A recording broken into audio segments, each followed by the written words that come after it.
Welcome to our channel. Today we how to cancel your Barclays JetBlue Card, quick tutorial step by step clearly.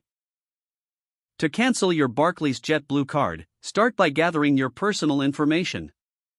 This includes your full name, address, and the account number. Next, locate the customer service phone number for Barclays.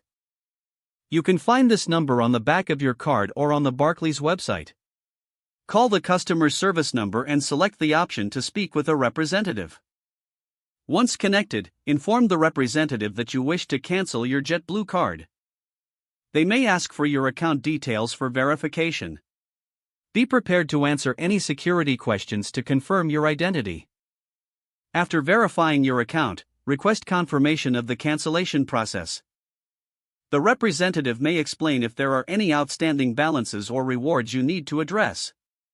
Note that closing the account could affect your credit score.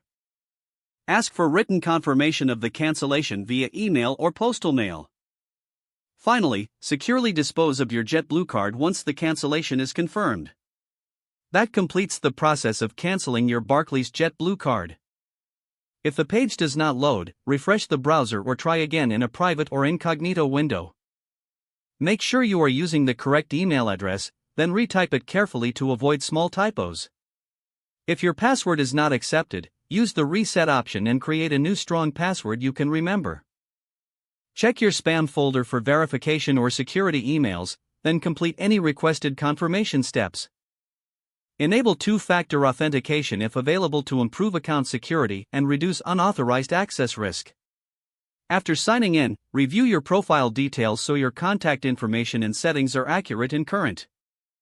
If you see an error message, note it down and try again after restarting your device and internet connection. Log out when you finish, especially on shared devices, to keep your account and payment information secure.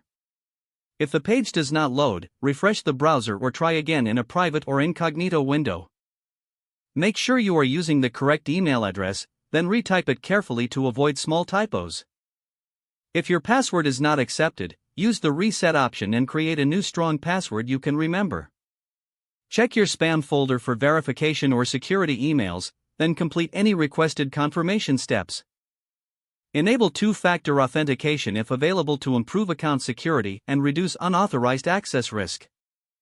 After signing in, review your profile details so your contact information and settings are accurate and current.